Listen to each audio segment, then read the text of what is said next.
I'm recording.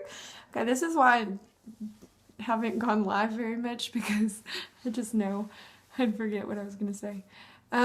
So this is part 3 in a series of I'm a Christian Now What? By Unfiltered Heart, me, Amy.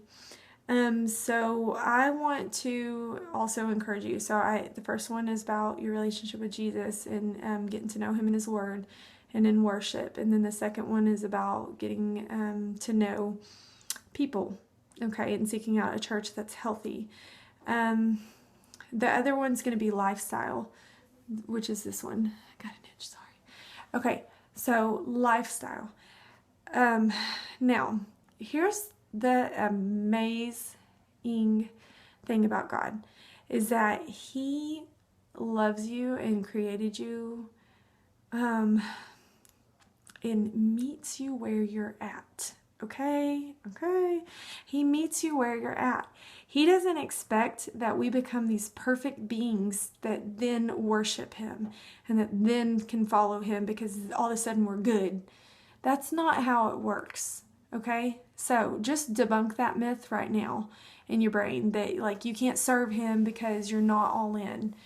Okay. It's kind of like my children.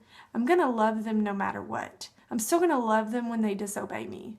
Okay? Out of my love, I will still draw them near to obedience and to grace and to teaching them how to live better and obey their mama. Okay?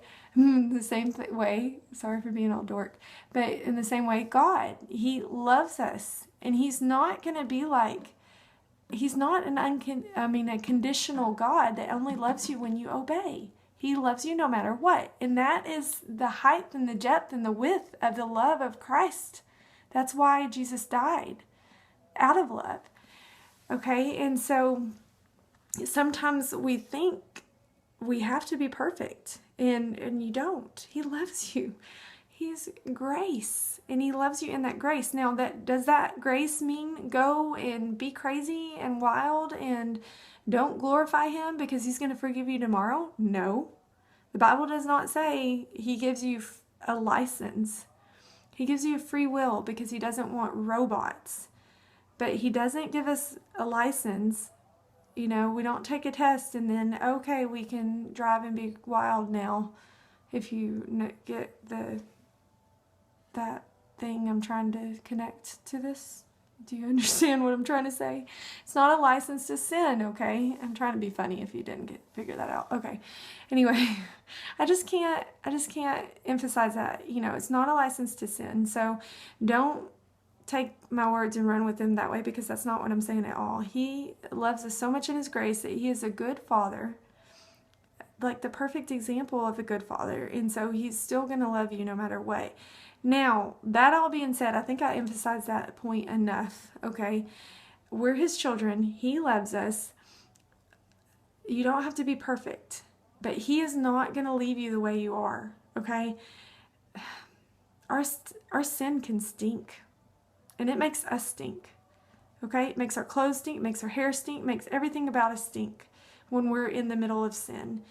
And it kind of puts us in a bubble away from him, where it's harder for him to get through to us because we're doing this sin, or we're, having this sin in our lives and we're clinging to it.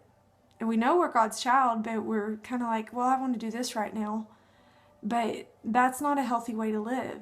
If you know that you need to do better, he knows that. He's already put point A, B, C, D to get you to point Z, to get you out of it.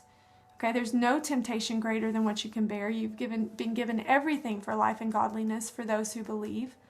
Okay, so there is a way out. You don't have to feel like you're stuck in that sin and that you just can't. You can't because you keep giving into it. No, that's not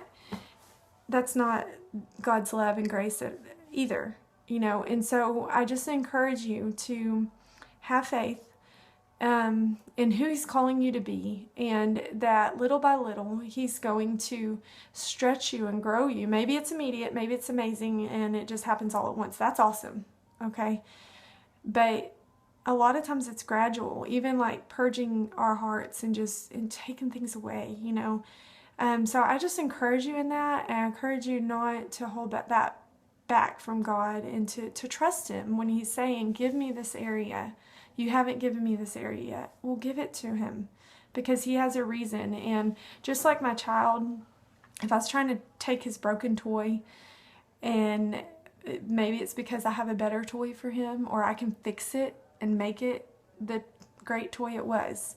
Okay, so just be encouraged, and receive that and trust Him. He's not going to leave you the way that He found you, because He knows that He has something much more better and amazing for you. So I just encourage you, take those baby steps towards Him, and then before you know it, you're going to be leaping and running. And it doesn't mean everything's peaches and king, okay, or however you freaking say that.